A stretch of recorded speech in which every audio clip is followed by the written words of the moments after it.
Kartik month has begun, and if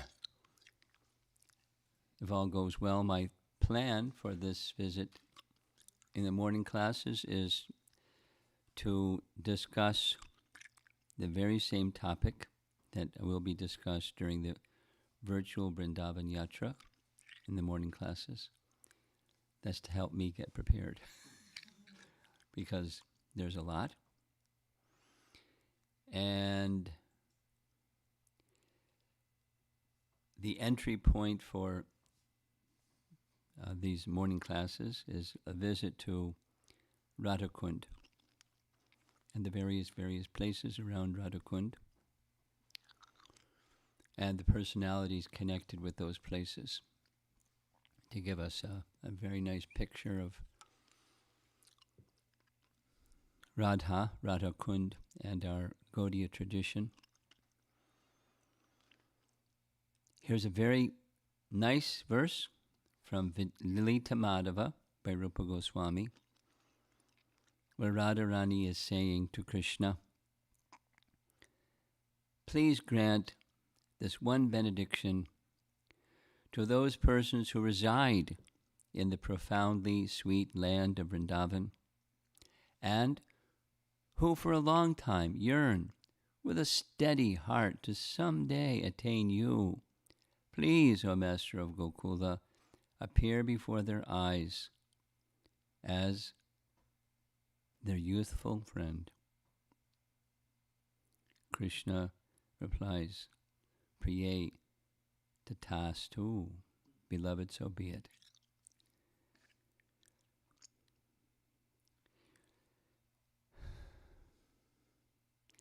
Residing in Vrindavan is one of the 5 most potent activities in all of bhakti.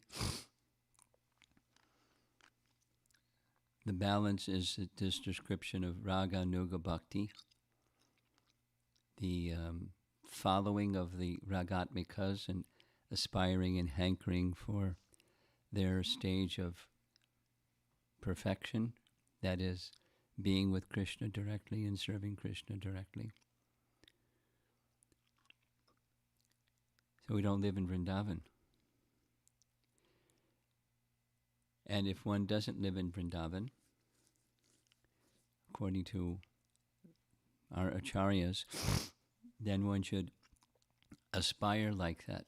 So part of the idea of conducting yatras in holy places is, although we don't reside there, to develop a love for the places of Krishna's pastimes.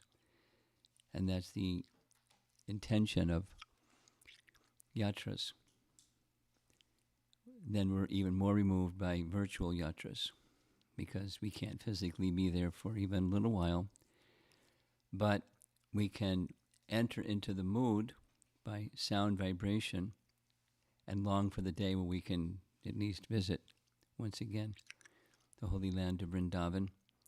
Here's a very beautiful artist's depiction of Vrindavan.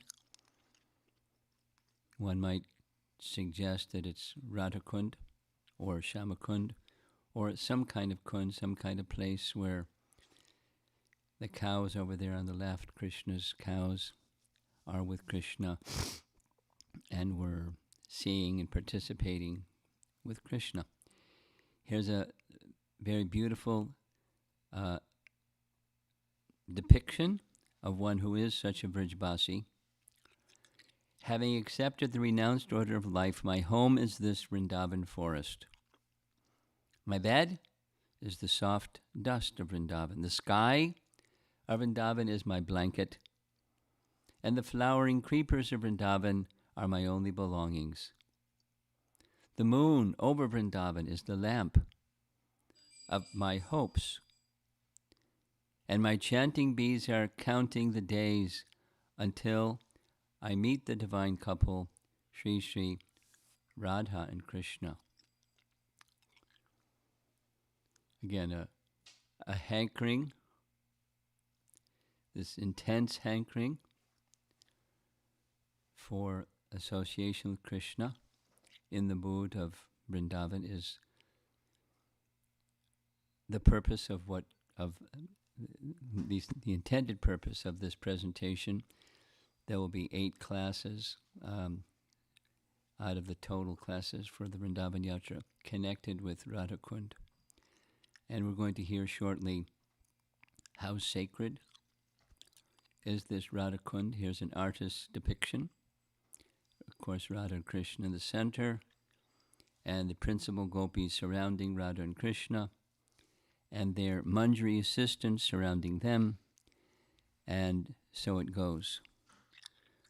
This is a beautiful painting of Radha and Krishna at the center at Radha Kund. Here's an aerial photograph of Radha Kund. Of course, it's during a particular season. As you see in the background, it looks like the rainy season because the agricultural fields that are not far away are filled with water. And the irregular shapes of Radhakund and Shamakund, there's a nice history behind it, which we'll hear. But the one in the front, the one that's more rectangular shaped, is Radhakund. And in the far left, right here, that's the sitting place of Janava. Over here is the Sangam, where the juncture of the 2 kunds meet. And Sangam, it also indicates where Radha and Krishna would sometimes meet. This is Shamakund. And we'll make a tour around the entire Radhakund Shamakund area as we go forward. This area here is like really concentrated places. In this vicinity here, is where Krishnadas Kaviraj Goswami lived, Vishwanath Chakravarti Thakur lived, and a Bhajan Kutir area for Raghunath Das Goswami, and many luminaries in our disciplic line were based here. Sanatan Goswami was directly across on the other side, his Bhajan Kutir, and so forth.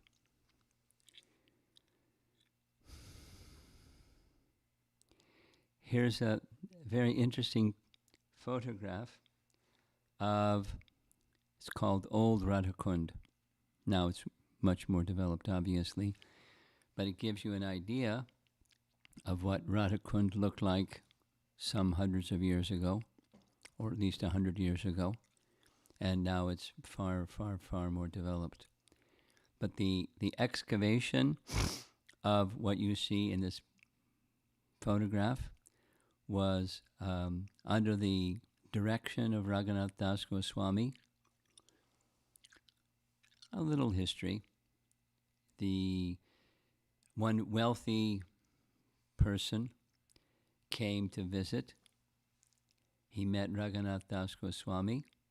He wanted to do some service. He had lots of wealth. He wanted to give the wealth directly to Raghunath Das. Raghunath Das said, I have no need for wealth, but if you like, you can do this service. You can excavate. So it was done. And directly involved was Raghunath Das Goswami. We'll hear some more as we go forward. Jiva Goswami was a contemporary, so he was consulted and, part of the plan-making team and giving direction to Raghunath Das. But what it was before this was something quite simple. And there's many, many, many steps. We'll see some photographs of their cleaning of Radha Kund. They do periodically, and there's a lot of steps that go down and down and down and down to the very bottom of Radha Kund, and then they after they clean, take the mud out and everything, they fill it up again on a cyclical basis. And it's a big, big festival at Radha Kund. And that's how they get that Radha Kund mud that they dry and then sell as Radha Kund tilak, and support themselves that way. Here's another much higher aerial photograph. On the left side is where number 2 is. That's Radhakund. That's the rectangular shape. And the irregular shaped is Shamakund. We'll hear the story of why it's irregularly shaped. There's a reason. And that line, that is that red line up there, that's the parikrama path.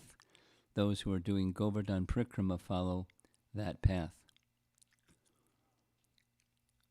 And here we are at Radhakund. There's Janava's sitting place.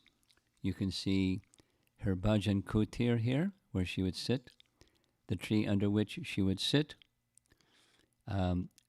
Over here is the Gopinath temple. You can get to that sitting place through the Gopinath temple over here. And Raghunath Das Goswami's samadhi is here, and so forth. So these are some prayers by Vishwanath Chakravarti Thakur, which I'll just read. Radha Kunda and Shamakund are Govardhan's 2 love-filled eyes. They are 2 great floods of the nectar of beauty. They are 2 great oceans of splendor. They are 2 beautiful roots from which sweet devotional service grows. Another nice photograph looking across Radhakund from a different angle. Over here, it's the rainy season for sure. Look how high the water is. There's Sangam, and on the other side, that's Shamakund. On this side is Radhakund, and here's this narrow strip. Sometimes it's even flooded. You can't, the water just merges between the 2 kunds. And of course, there's some pilgrims coming to visit the holy place.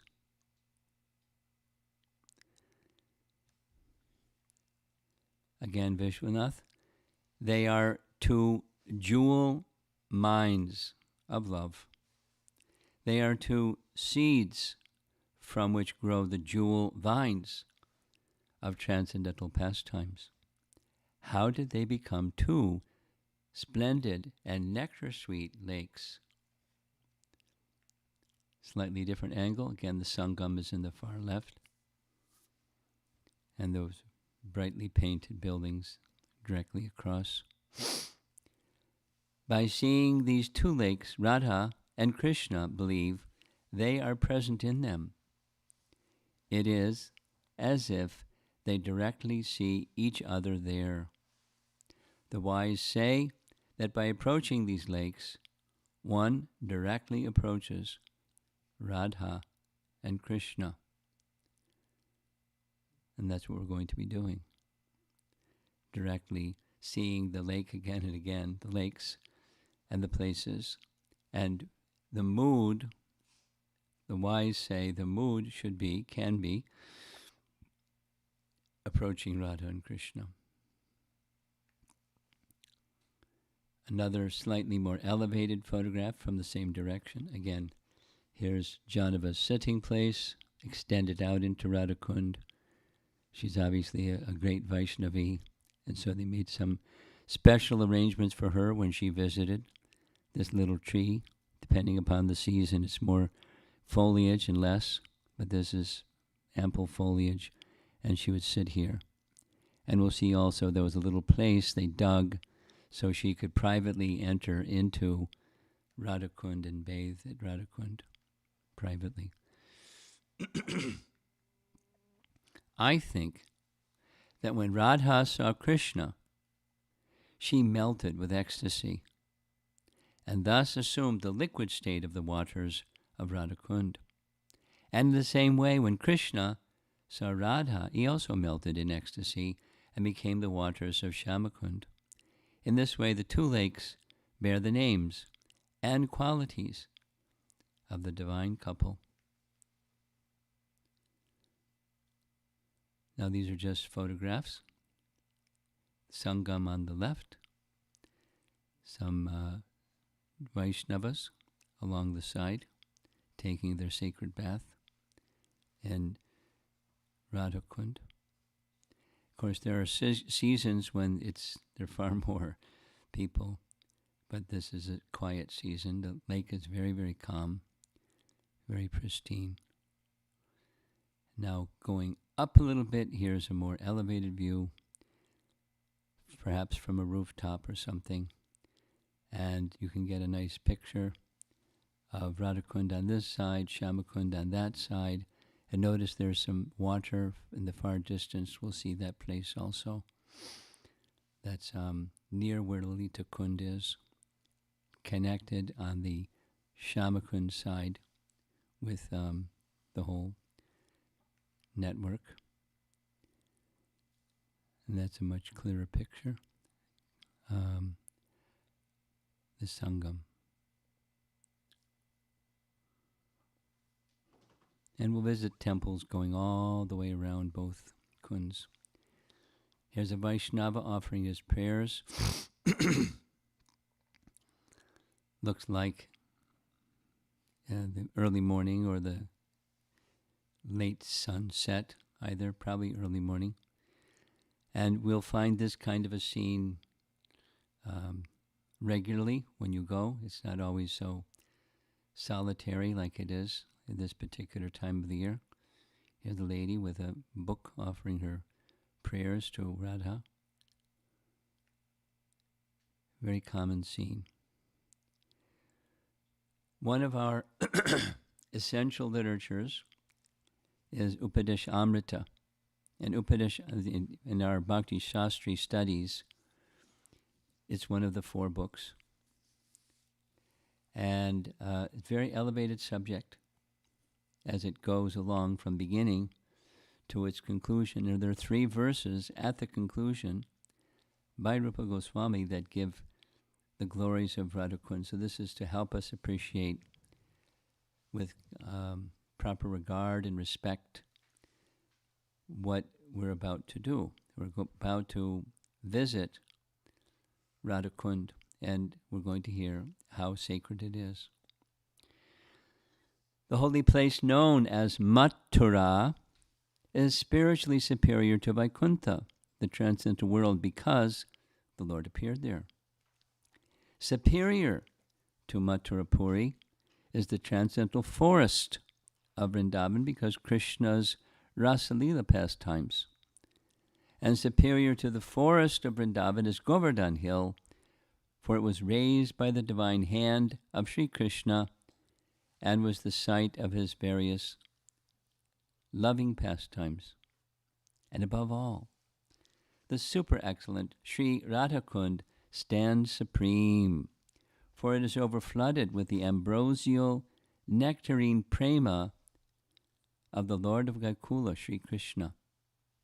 Where, then, is the intelligent person who is unwilling to serve this divine Radhakund, which is situated at the foot of Govardhan Hill? Now, he's using this term foot. It's directly in the Sanskrit. It's actually the head, or it's actually the eyes, but at the foot, at the end of Govardhan Hill. Govardhan Hill runs north and south, almost straight north and south. And Radhakund and Shamakund are at the northern end, said to be the eyes of the peacock, because Govardhan is in one sense shaped like a peacock, with the tail at the bottom and the head at the top, and a long narrow stretch in between the main body, which is Govardhan town itself. So this is giving a Rupa Goswami's description of a spiritual hierarchy. Here's a chart. The letters are really small, so it's hard to follow exactly. But here's hierarchy of holy places. Vrindavan, Mathura, Vaikuntha, Mathura, Vrindavan, Govardhan Hill, and Radhakund. So there's details in each of these charts where it says for Radhakund, it's at the foot of Govardhan Hill. It's a place where advanced souls reside. It was rediscovered by Lord Chaitanya directly. We're quite familiar with that pastime. It bestows love of Krishna, and love of Krishna overflows. It's the site of many loving pastimes. It's most dear to the Gaudiya Vaishnavas. And it's not the same, doesn't hold the same significance for other sampradayas. And what to speak of those who are not engaged or involved in devotional service. Radhakund doesn't have the same significance for those people. So that was text 9. And where do you go from there? Text 10. Among the gopis, Srimati Radharani is the most dear to Krishna. Her Kund is as profoundly dear to Lord Krishna as this most beloved of the gopis, who then will not reside at Radhakund, and in a spiritual body surcharged with ecstatic devotional feelings, a prakrita bhav, render loving service to the divine couple, Shri Shri Radha Govinda, who perform their Ashtakaliya Leela, the eternal eightfold daily pastimes. Indeed, those who execute devotional service on the banks of Radhakund are the most fortunate people in the universe. So I hope you're packing your suitcases and getting ready to go and reside at Radhakund. Who wouldn't? Who will not reside at Radhakund? Of the many objects of favored delight, and of all the lovable damsels of Brajabhumi, Srimati Radharani is certainly the most treasured object of Krishna's love in every respect. Her divine Kund is described by great sages as similarly dear to him.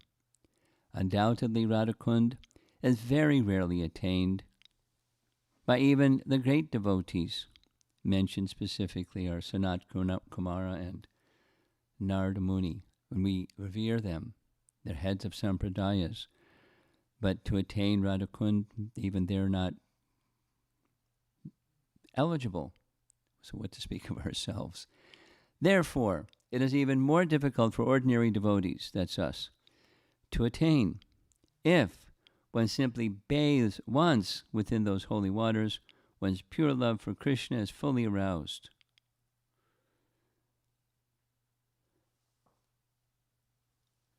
So, let's go.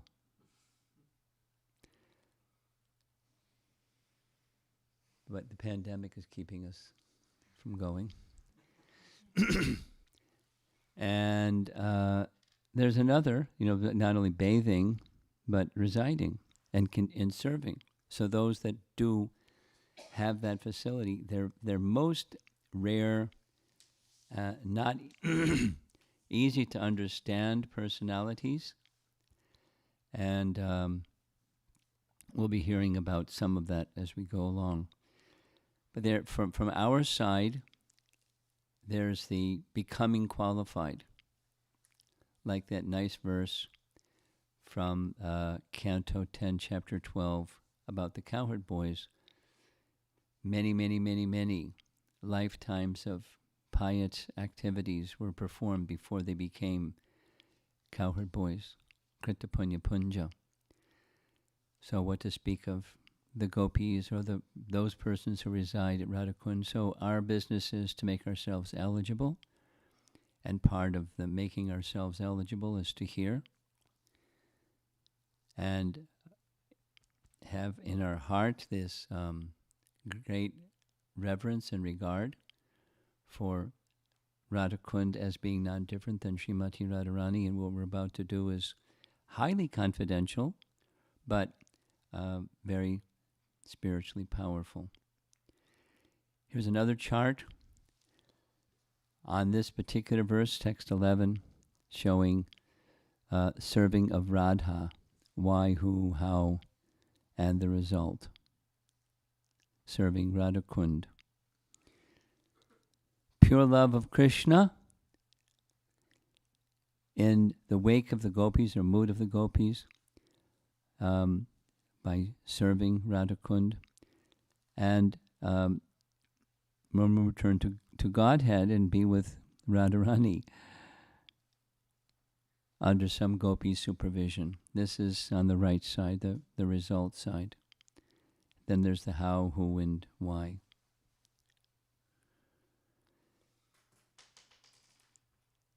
So there's some scriptural authority behind what we're about to do. Here's a large aerial photo.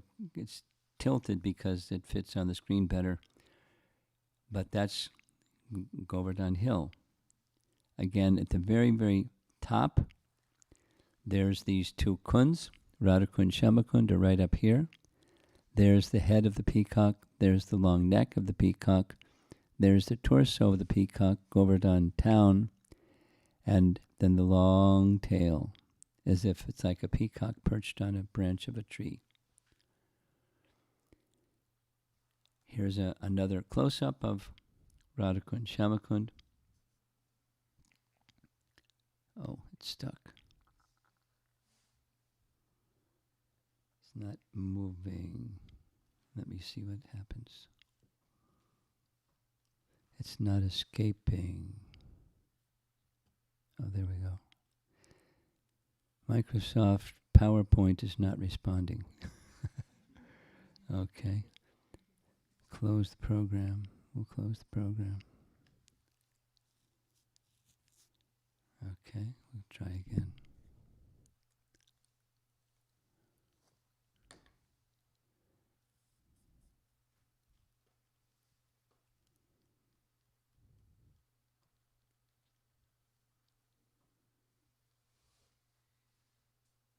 There we go.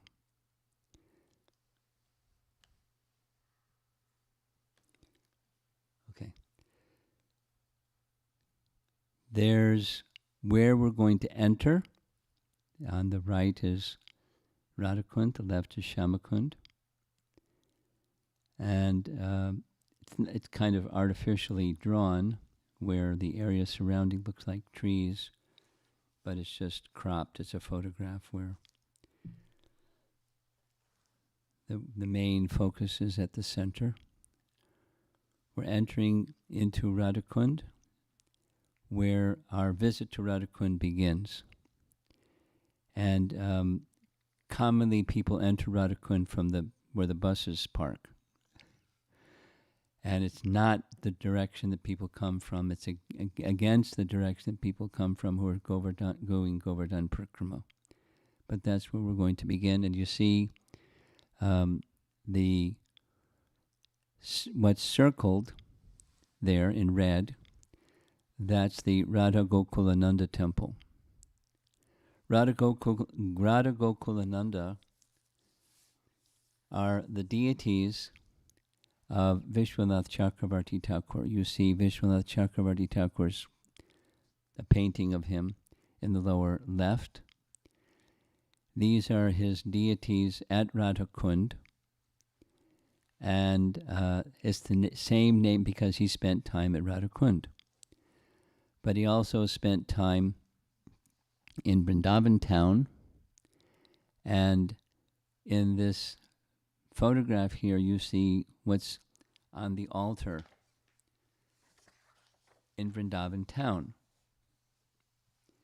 And we're going to go from left to right to see who's on the altar. But with a circle around it, that's Gokulananda with Radha by his side. And over here, this is the Lord Chaitanya deity that was worshipped by Narottam Das Thakur. Narottam Das Thakur's Chaitanya deity.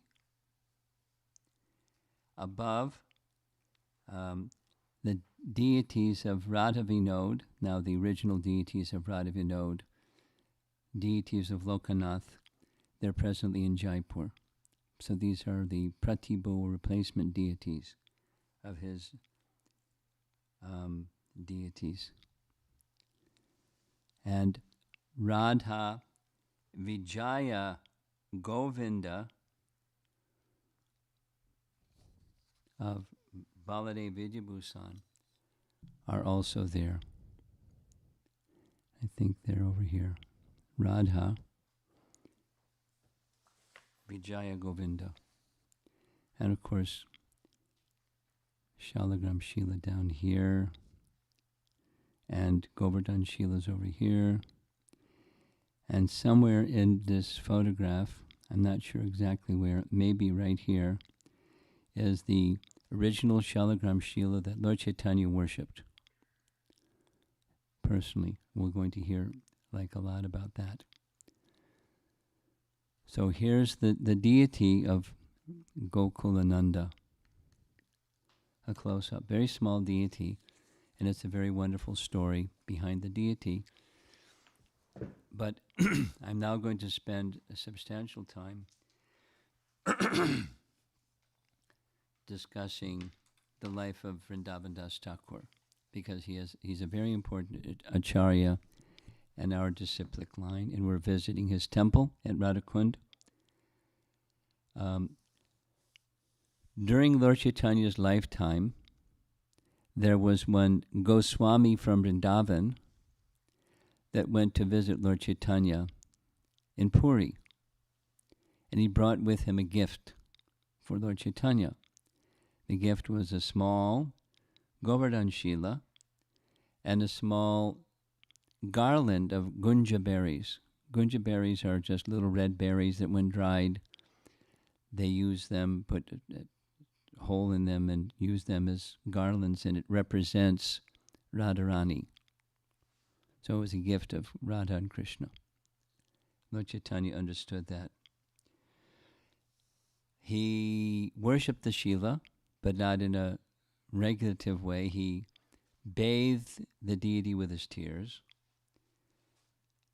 declaring, "This stone is directly the body of Lord Krishna." He would rub the Shila, hold the Shila to his heart, and cry and cry and cry. And that was his way of worship. He rubbed the Shila so much, there was a depression in the Shila that is visible when you can see the Shila or have photographs of the Shila. His thumbprint is very evident. He worshipped the deity of Govardhan for 3 years, and then he gave the deity of Govardhan, or his Govardhan Shila, to Raghunath Das and the Gunja berries. Shankarananda Saraswati is the name of the sannyasi visiting from Vrindavan, and we'll hear his name again because he gave a wrapper to Raghunath Das, and Jagatananda Pandit took exception because he's wearing a wrapper that didn't come from Lord Chaitanya. So this devotee, we don't hear so much about him, but Shankarananda was obviously a Vaishnava and obviously a lover of Lord Chaitanya. So he's the one that gave the deity to Lord Chaitanya. Lord Chaitanya gave to Raghunath. Later, we're going to hear, just this morning, we're going to hear who the deity was given by Raghunath Das to Krishnadas Kaviraj. Krishnadas Kaviraj gave to his student, and then and so forth. And today, the deity was given to Vishwanath Chakravarti Thakur eventually, and placed on the altar in Vrindavan town, on that altar that you saw. Yeah. Krishna Das gave the deity to Mukunda Das. Mukunda Das, just before he was departing, a few days before he departed, he gave to the daughter of Ganga Narayan Chakravarti. Her name was Krishna Priya. We're going to hear something about Krishna Priya shortly. And Krishna Priya, before her departure, gave it to Vishwanath. And Vishwanath placed it on the altar in Vrindavan town.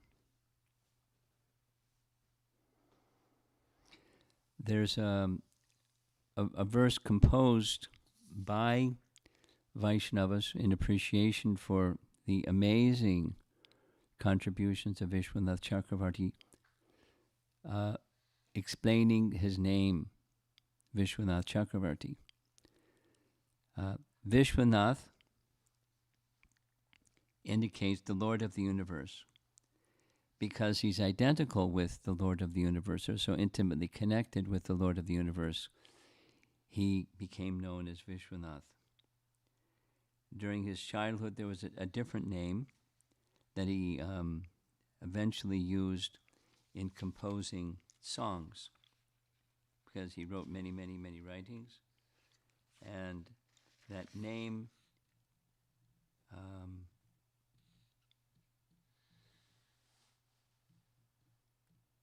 we'll come across it.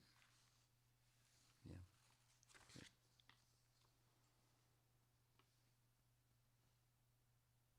And Chakravarti because he's prominent in the chakra or circle of Vaishnavas. So Vishwanath Chakravarti.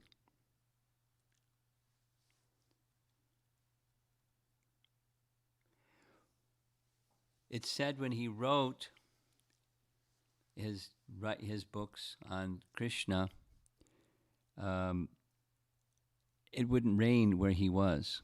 If there was raining elsewhere, it just wouldn't rain where he was, because it would have streaked the pages of his writing. So it didn't rain. When he was very young, he lived in West Bengal, in the Nadia district, not where Lord Chaitanya appeared, but in Nadia district. And his spiritual master was named Radhakund Chakravarti. Now, I'm accustomed to understanding our disciplic succession from that list of the disciplic succession that has a big gap. At least if you know the chronology of things. The life of Vishwanath Chakravarti Thakur is several generations later than Narottam Das Thakur. And the reason is the prominent acharyas are listed, and there are others who are exalted acharyas, but not as prominent as the ones listed. And that's one example. Here's the lineage. Narottam Das Thakur had a disciple whose name was Ganga Narayan Chakravarti. Ganga Narayan Chakravarti had no sons, he had a daughter. The daughter of Ganga Narayan was named Vishnupriya. And Narottam had another disciple besides Ganga Narayan, and his disciple was Ramakrishna Bhattacharya. The youngest son of Ramakrishna Bhattacharya was named Krishna Charana. It gets a little confusing. Ganga Narayan accepted Krishna Charana as an adopted son. So Krishna Charana is the son of one of his disciples.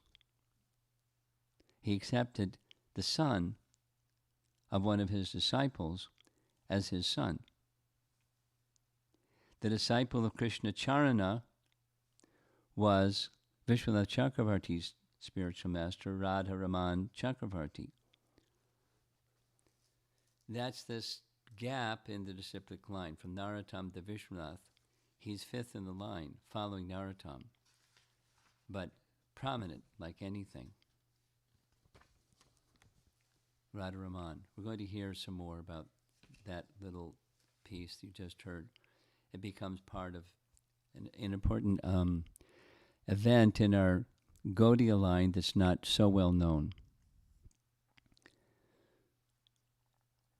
When he was young, he was married, Vishwanath Chakravarti. And although he was married in a proper manner, he never showed any affinity for family life. when he was young and newly married, he taught his wife Srimad Bhagavatam, and he gave her a taste for chanting and for Srimad Bhagavatam. And when he left home, he instructed her to continue. So he's now living in his place of birth, studying under Radharaman Chakravarti. That was his guru. And he learned things very quickly. While he was still very young, he wrote 3 books showing his scholarship and his acclaim even when he was a young man, before he went to Vrindavan. One of those books is now translated into English. I've seen a copy, I haven't read it. It's Bhakti Rasamrita Sindhu Bindu. Bindu means tears. From reading Bhakti Rasamrita Sindhu, he was in ecstasy. And he wrote a commentary that those who really dive into nectar devotion will read, because it's very lucid, explaining. It's like a commentary on Bhakti. Jiva Goswami wrote a commentary, and his is a commentary when he was just young. So already, through that line that we just covered, he learned of Rupa Goswami's writings. And a few, not too many, a few generations after Rupa Goswami, there was no printing presses or anything like that. So whatever he had was just a handwritten copy. And his teacher knew the meaning, and he wrote his commentary. He wrote a commentary on Ujjvala Nilamani. What's Ujjvala Nilamani? Ujjvala Nilamani is part 2 of Bhakti Rasamrita Sindhu. In Ujjvala Nilamani, Rupa Goswami goes into, one of the things he goes into is the Parakya Bhav of Radha and Krishna. He left it out, those where scholars say. He didn't want to disturb the sadhus of his time who didn't like. They were sadhus, and they were renounced, and they were very detached, and they didn't like glorifying Radha and Krishna's relationship outside of marriage.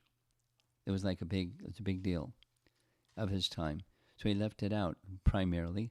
And Ujjvala Nilamani is primarily, or significantly speaking, explaining and giving examples of Krishna's Parakya Bhav, Radha Krishna's Parakya Bhav.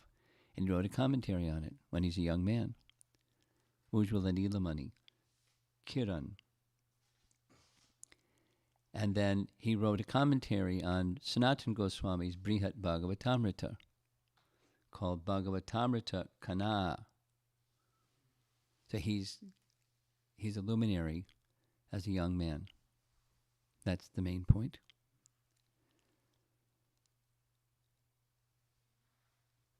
Following the mood and the example of Rupa Goswami, he left his household affairs and went to Vrindavan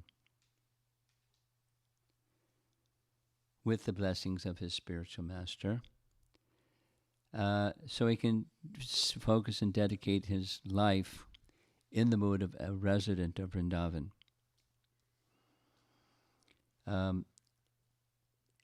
One of the places he stayed was in the Bhajan Kutir of Krishnadas Kaviraj. Now, Krishnadas Kaviraj is another superlative luminary. Not only, the composition we're familiar with Chaitanya Charitamrita, but of his time, he was highly esteemed. And his book, Chaitanya Charitamrita, I'm sure many of you have heard the glorifications during that whole month of Gaur Purnima, the significance of Chaitanya Charitamrita. But there were many, from the time of Lord Chaitanya to the time of Krishnadas Kaviraj, there were many wrinkles amongst the followers of Lord Chaitanya. Even, later, afterwards. But he established the truths about Lord Chaitanya's Leela and the truths about Lord Chaitanya's teachings, and he incorporated the teachings of the Goswamis in their literature within Chaitanya Charitamrita in a definitive manner. Great luminary. And Vishwanath stayed in his, maybe you've seen his bhajan kutir is pretty tiny. But that's where he stayed. They were like roommates in a little place in Vrindavan.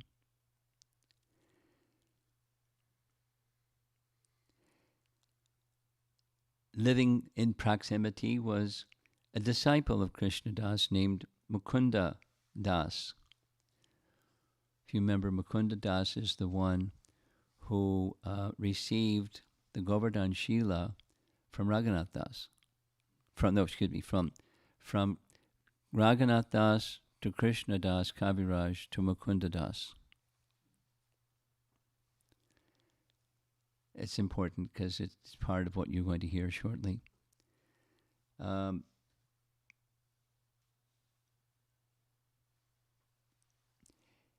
He wrote in Sanskrit primarily, although he's not, he's from Bengal.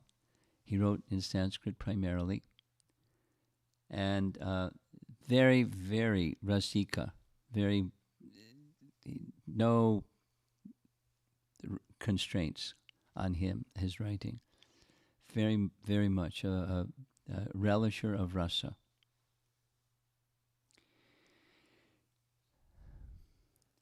There are a couple of examples. There's 4 examples I'm going to point to about contributions that he made that are specifically impactful upon our lives today as Vaishnavas, although we don't know, because we may not know how he contributed to our life today.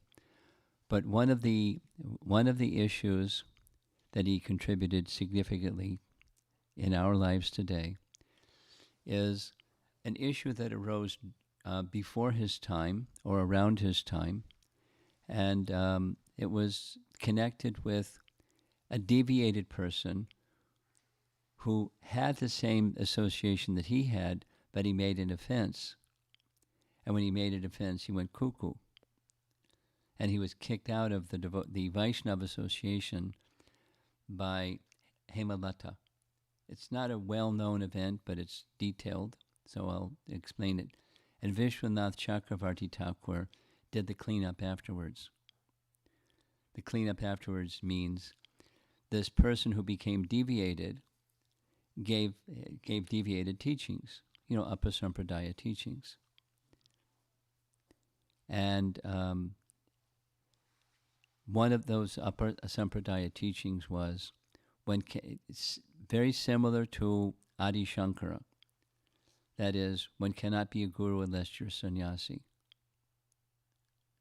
And somehow he came up with that idea and began teaching it and popularizing that idea, because he was like a very gifted person, but an offender.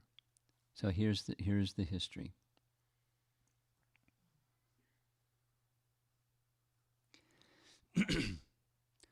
We know that Lokanath Goswami was a contemporary of Chaitanya Mahaprabhu.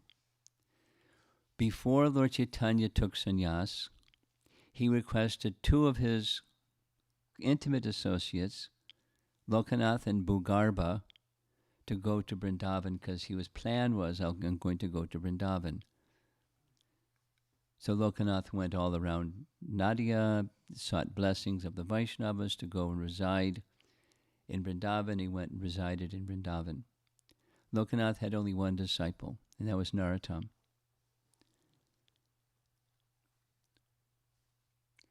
Narottam had a disciple, Ganga Narayan. We heard his name once already, actually twice already, Ganga Narayan.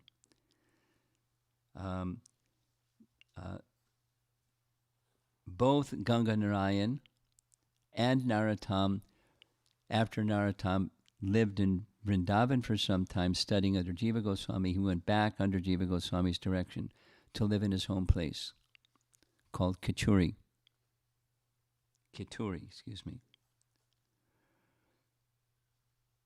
Pause. Ganga Narayan, his disciple, was married. Ganga Narayan's wife was named Vishnupriya, and she was a great lover of Krishna. She specifically had great love for the deity of Govinda, and they had a daughter. So Ganga Narayan Chakravarti and Vishnupriya had a celebrated daughter. Her name was Krishnapriya. So Vishnupriya had a daughter named Krishnapriya. And she is a very, very, very elevated devotee. She went to reside in Vrindavan. She lived at Radha Kunda. She became celebrated as Radhakund Vasi Thakurani. All the elevated Vaishnavas there looked up to her, or had deep regard for her. And she had an incredible love. She had such incredible love for Krishna that she wandered all over Vrindavan, observed self-imposed restrictions, and eventually settled at Radhakund. Now, here comes another name, Mukunda Das. You remember Mukunda Das? He was the disciple of Krishnadas Kaviraj. So Mukunda Das had such regard for Krishna Priya. He continuously praised her bhakti. Once Mukunda Das, very old, became ill from some food he ate, and he developed a stomach disorder. Krishna Priya cured him, like a mother curing her son, but as he's very elderly, and put him on a diet and cooked for him and this and that, and he became well again. And he said, "You show affection for me just like a mother. I cannot fathom the great devotion you have for Govardhan, for Lord Krishna. Therefore, you're certainly fit for the transcendental mellows of this Govardhan Shila." So the Lord Chaitanya's Govardhan Shila was given to Raghunath Das. Raghunath Das, before he departed, gave it to Krishna Das. Krishna Das gave it to his disciple Mukunda Das. Mukunda Das gave the Govardhan Shila to Krishna Priya. And a few days later, he departed this world.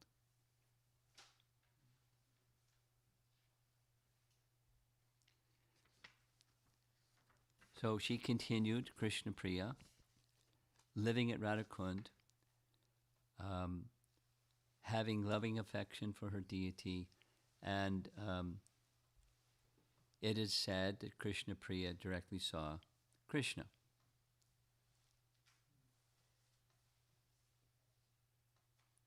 Then comes another personality. So Krishna Priya was renowned. One of her things is she would constantly chant. And she would constantly chant spontaneously. Her tongue was always engaged in chanting. In comes another personality. This other personality is the offender personality, but he didn't start that way. His name was Rupa Kaviraj. This is a lesson about don't offend. Don't offend. Because there can be severe consequences for offense.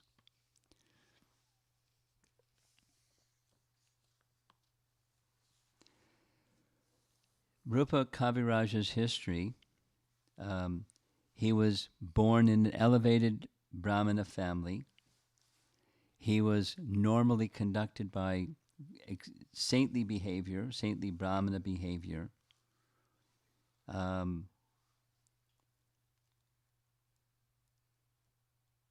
Rupa Kaviraj was a disciple of Krishna Charana Chakravarti. Remember those names before? Who is Krishna Charana?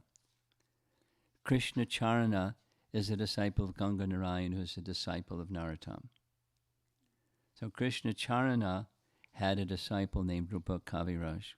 He trained him in Lord Chaitanya's teachings and the Gaudiya teachings as Vishwanath had learned in a similar manner. And with his spiritual master, Krishna Charana, they visited Vrindavan.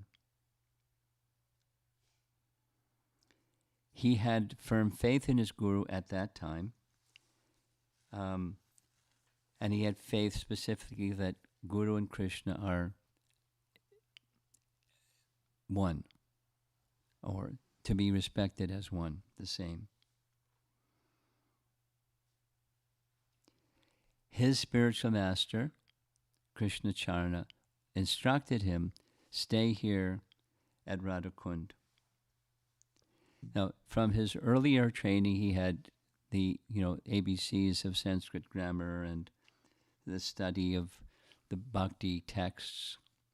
But when he was residing at Radha Kunda, he studied Bhagavatam under Mukundadas, Mukundadas being the disciple of Krishnadas. So Mukundadas and Rupa Kaviraj had that connection, teacher-student. His guru, Krishna Charana, went back to his home place. Under Mukundadas, he studied the books of Rupa Goswami, the writings of Krishnadas Kaviraj, and all the Goswami literature under Mukundadas. And he developed he was an erudite person and a gifted speaker person. He loved the holy name. Everything was nice. He was becoming a Gaudiya luminary. Shortly after Mukundadas departed this world, which was just before that he gifted to Krishna Priya, Govardhan Shila, he was one morning in Radhakund area giving a Bhagavatam class. Very elevated speaker, elevated audience, and into the audience came Krishna Priya. And Krishna Priya sat, everyone, as soon as she entered, because she was so revered, everyone in the assembly offered their respects to her, except one person. Rupa Kaviraj. It's like Balaram, it's not the same, but it's like Balaram entering and everyone except the speaker offered respects to Balaram. So everyone respected her highly, and he didn't. So he took exception to, everyone offering respects to her instead of to him. And he began speaking.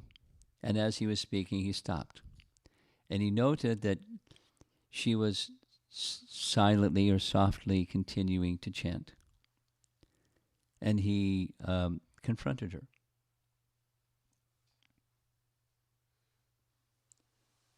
How is it possible for you to do two things at the same time? It is greatly disturbing to see that while listening to Srimad Bhagavatam recited by me, your tongue is chanting the holy names. How can you do this? And she replied, it is simply the habit of this tongue to constantly chant. It doesn't impede my hearing in the least. No, she was if we're trying to do two things, we're not encouraged to do those two things. But she was on a platform where it was no impediment. Rupa Kaviraj became furious. And, the explanation is, at that moment he fell down, something similar to what Krishnadas Kaviraj writes about his brother. By disrespecting Lord Nityananda, at that very moment he fell down.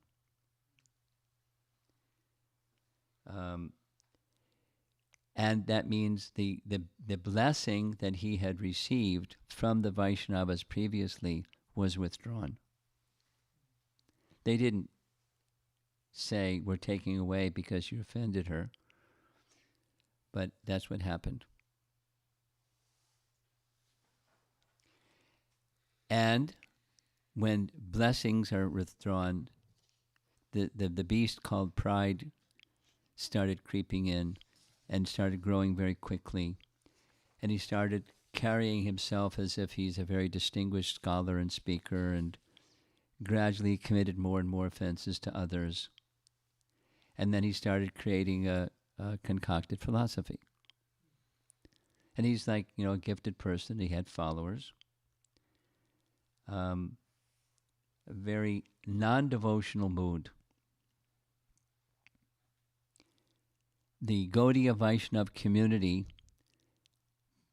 has a name for a person like him, Ati Badi. Eventually, Hemalata Thakurani rejected him from the Vaishnava community. And he developed a particular doctrine, this one mentioned. Only a person in the renounced order of life could act as an acharya. Not possible, according to him, with his rationale, that for a householder can become a spiritual master. And then, following that, he developed another idea. The other idea is no need to follow vidhis of Vaidhi sadhana bhakti. The real path is the raga path, ragamarg, or spontaneous devotion, and just do that. Be unrestrained and unrestricted and undisciplined in all the other affairs of life. Just do raga bhakti. And then further, the method of raga bhakti is meditation, not practical service, just smarana. Shravanam kirtanam, no need, just smaranam.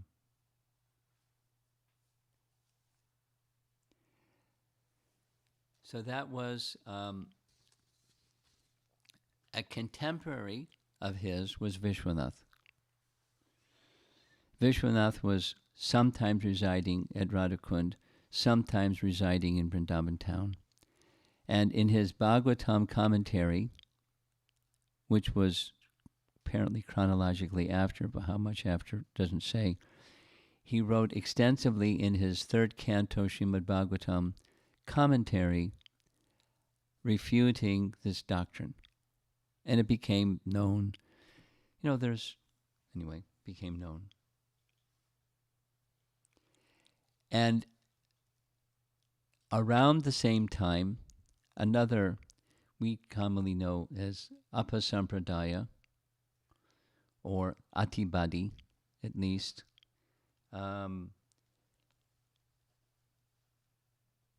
those who were bodily in the genealogical line of Nityananda's son Virabhadra considered themselves as Goswamis just by birth, not by quality.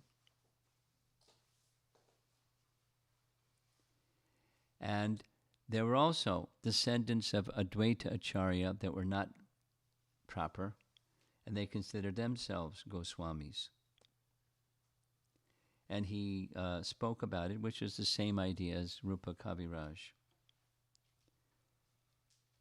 And so he philosophically, with scriptural evidence and strong logic and et cetera, established a correction of that deviated teaching of Rupa Kaviraj. So it was a turning point for the followers of Lord Chaitanya on the strength of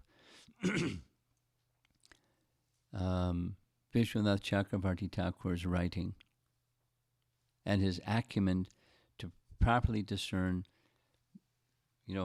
what does the line of Rupa Goswami look like, or what does the line of Chaitanya Mahaprabhu look like? There are people who still today follow the teachings of Rupa Kaviraj. And, one has to be really careful. It's a slippery slope, or it's a dangerous territory to hear from people that are not proper. But the proper understanding is there. And Vishwanath Chakravarti Thakur provided the proper understanding. That was one example of a contribution that we're benefiting from today, although we may not know the history. It was a strong acharya that made the situation correct. Another one, because of the time, I'm not going to go into it, but many of you know the story anyways. Through passage of time, many of the deities in Vrindavan, for safety's sake, were taken out of Vrindavan. They were taken out of Vrindavan by Jai Singh to Jaipur, named after himself, very convenient. And over the generations, the dynasty of Jai Singh had been followers or worshippers of Ramchandra. So there's a group of the followers of Ramachandra, the followers of Ramanujacharya, who established a Ramachandra temple near Jaipur, and they were being funded by the king, the lineage of kings that were Ram Bhaktas. And then it became a problem when Jai Singh became a Krishna Bhakta. And so the followers in the that group of Sri Vaishnavas began questioning the worship of Radha Govinda. Where is it in the scripture that Radha is to be worshipped along with Krishna? Where is it in the scripture? Satyabhama Krishna, Rukmini Krishna, Radha Krishna? Nowhere in the scriptures. And then it became more. Those persons who are worshiping in a way that worship shouldn't be conducted, they don't even have a proper disciplic succession because they don't have a commentary on Vedanta Sutra and blah, blah, blah, blah, blah. And there's more. It's like 3 or 4 more things. And they brought this to Jai Singh. Jai Singh isn't a scholar. He asked the pujaris. They weren't scholars. They were pujaris. The king has to provide answers. So the king sent a messenger to Vishwanath. Can you settle this? Vishwanath at this time was both very old, not in the best of health, and deeply absorbed in bhajan. So Vishwanath had thoroughly instructed by this time, not like in the last minute, but Baladev Vidyabhusan, who was from Orissa, who was initiated. He went searching for guru. He eventually found followers of Madhvacharya. He stayed at a Madhva mat. He received Diksha in the Madhva line. He wanted to go back. This is a little history of Baladev. He wanted to go back to Jagannath Puri and see Jagannath and worship Jagannath for some time. While he was there, he met a descendant of Rasikananda, who's in this, Lord Chaitanya's line. And from him, he learned the Goswami's teachings. He wanted to learn more of the Goswami's teachings. He went to Vrindavan. He studied under Vishwanath. Baladev studied under Vishwanath. Vishwanath was unable to travel to Jaipur and address the situation. He sent Baladev. He gave him explicit instructions. And Baladev was such a good student, he knew exactly how to execute them. Baladev went to Jaipur. He met with the followers of Ramanujacharya and their line. They had a discussion. He said, what are you saying? There's no diksha. I'm in that line, and I'm initiated by Madhvacharya's mantras. Where's your commentary? And, there's different descriptions of what happened at that point. One commonly accepted one is he said, give me a week. to write a commentary on the entire, whatever it is, 400 verses of Vedanta Sutra.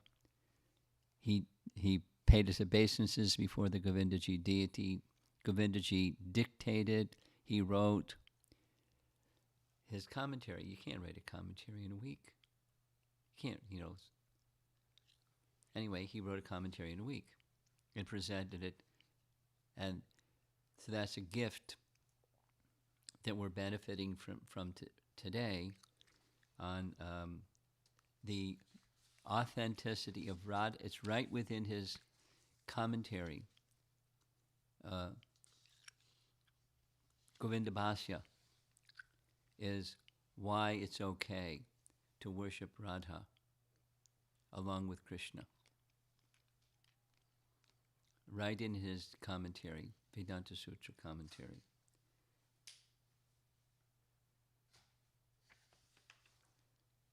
Fantastic. Now, you can give the credit to Baladev, you can give the credit to Vishwanath, you give it to both of them, but it's the contribution that Vishwanath gave to our Gaudiya line to lend credibility to the Gaudiya line.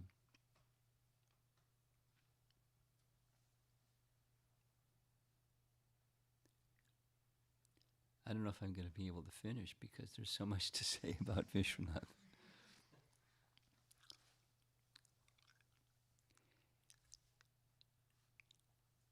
Even today, and particularly during the time in Vrindavan, during the time of Rupa Goswami, and during the time of Vishwanath, there was a big hubbub about Swakiya and Parakiya. Is it proper to say that Krishna and Radha were not married and that love of Radha and Krishna outside of marriage is exalted? And there were some sadhus, very learned and very respected sadhus, that held that it's not proper. When sadhus disagree, it can be polite, it can be impolite, it can be dangerous. It was like, really hot topic. In his commentary on Ujjvala Nilamani, which he wrote when he was younger, establishes the supremacy of Parakiya.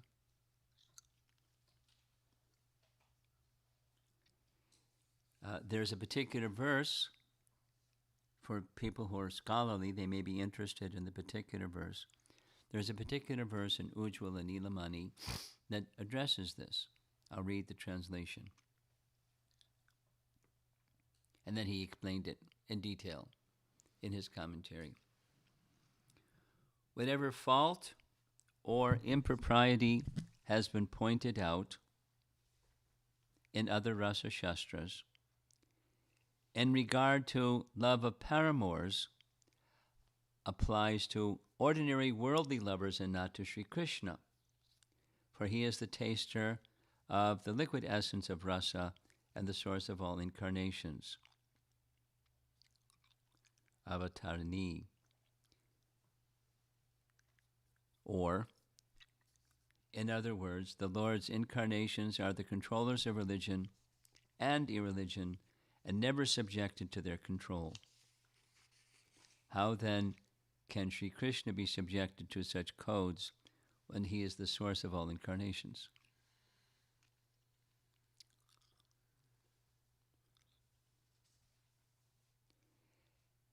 And in his commentary, which he, another commentary on Ujjvala Nilamani, which he wrote in his more mature stages, he explains this verse from Ujjvala Nilamani.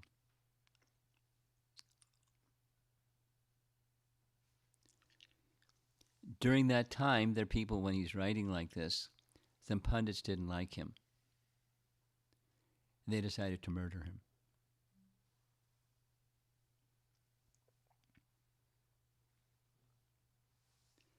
First, they had debate, and he defeated them in debate. One of the things that Vishwanath was accustomed to doing was Govardhan Prikrama. And they planned to kill him while he was on Govardhan Prikrama.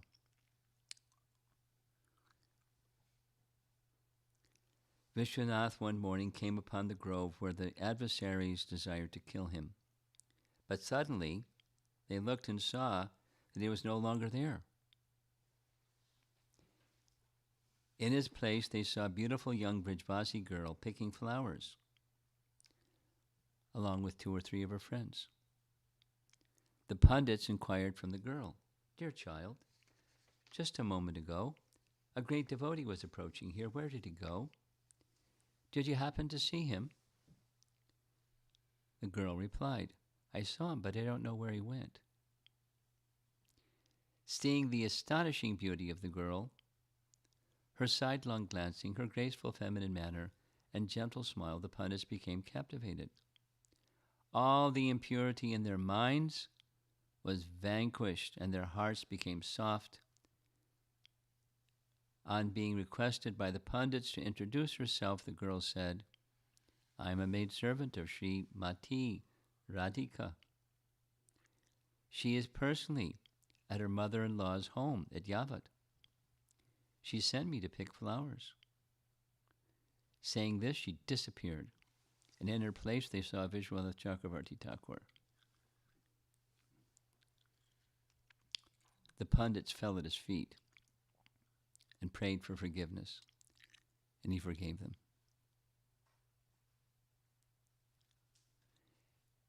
It's a celebrated story. I've seen it many times about Vishwanath, and there are many such narrations. He was an extremely elevated Vaishnava, to say the least. Another achievement, a broad achievement, is the waning in the world, in the reputation in the world of the line of Lord Chaitanya's teachings, because it was not well understood. Because he was such a luminary, he restored its credibility and respectability. Bhaktivinoda did something quite similar, and Vishwanath did something did this also. Yeah, here's his name. Hari Balaba was his name as a child, and at least some of accounts say like that. And in his mature stage, he wrote poems in the name of Hari Balaba. And they're poems, beautiful poems about Radha and Krishna, because that's the love of his heart.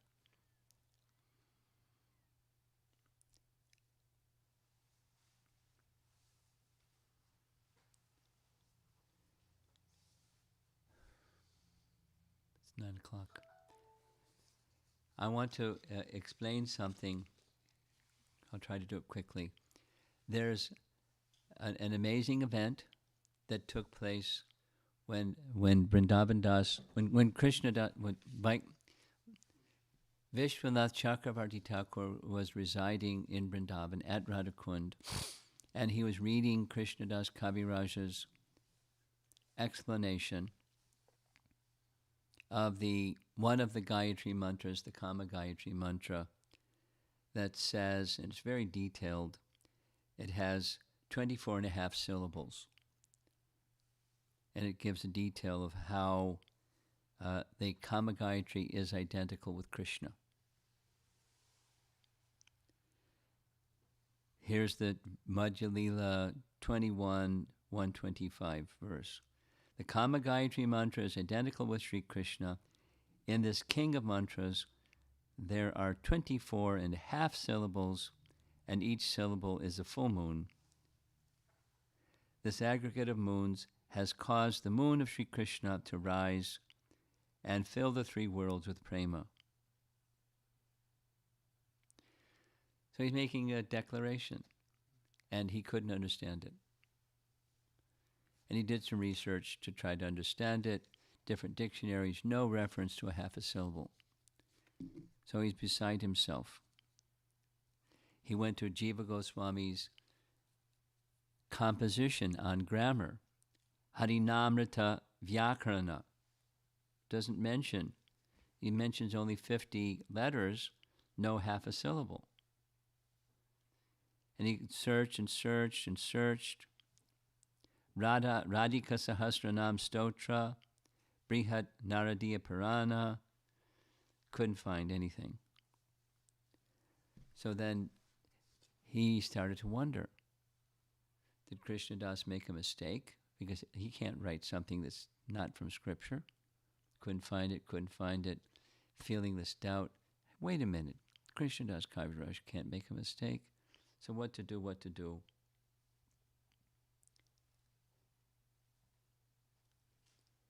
He decided to fast until death.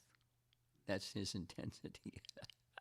He's by the side of Radhakund, sitting with the intention, I have to have an answer, or what is the use of my life if I can't disrespect Krishnadas Kaviraj. So as the night was passing, he began to doze off, and Radharani appeared to him. Now it doesn't say in a dream or appeared before him or whatever. Oh Vishwanath, oh Hari Balaba, do not lament. Whatever Sri Krishnadas Kaviraj has written is the absolute truth. By my grace, he knows all the inner sentiments of my heart. Do not doubt. The Kama Gayatri is a mantra to worship me and my dear beloved. We are revealed to the devotee by the syllables of this mantra. No one is capable of knowing us without my grace. The half syllable is described in the book known as Varna Gama Basvat. After consulting this book, Krishnadas Kaviraj Goswami determined the actual identity of the Kama Gayatri. You should examine this book and then broadcast its meaning for the benefit of faithful persons.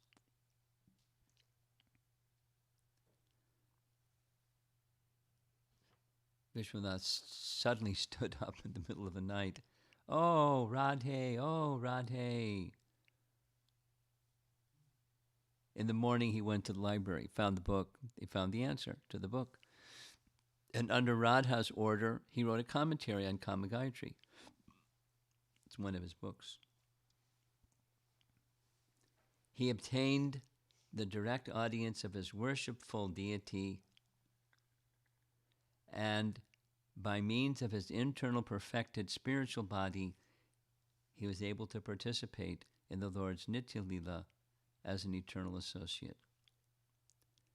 After this, he established this Radha Gokulananda on the bank of Radhakund, which we saw the picture of. This is the Gokulananda that's in town. We saw the other photograph. And another one of his celebrated books is a commentary on Kavi Karnapur's Ananda Vrindavan Champu, which is Krishna's pastimes in Vrindavan. He lived to almost 100 years of age, and he left his body at Radhakund. His body was taken to Vrindavan town, and his samadhi can be respected and seen by the Gokulananda temple in Vrindavan.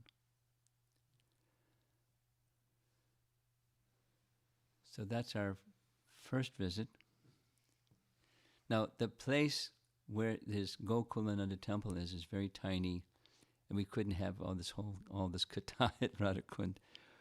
Part of the idea of selecting Radhakund as a place to visit is a place where you can't take a lot of people because it's so packed up. So I was thinking, well, let's do this virtually because we're not going to do this in person with, a few hundred people crowded around someplace. So there's no time for discussion. It's time to end. We'll end there. And see you again tomorrow for a second day of visiting Radhakund. Shri Vrindavan Dham Ki Jai.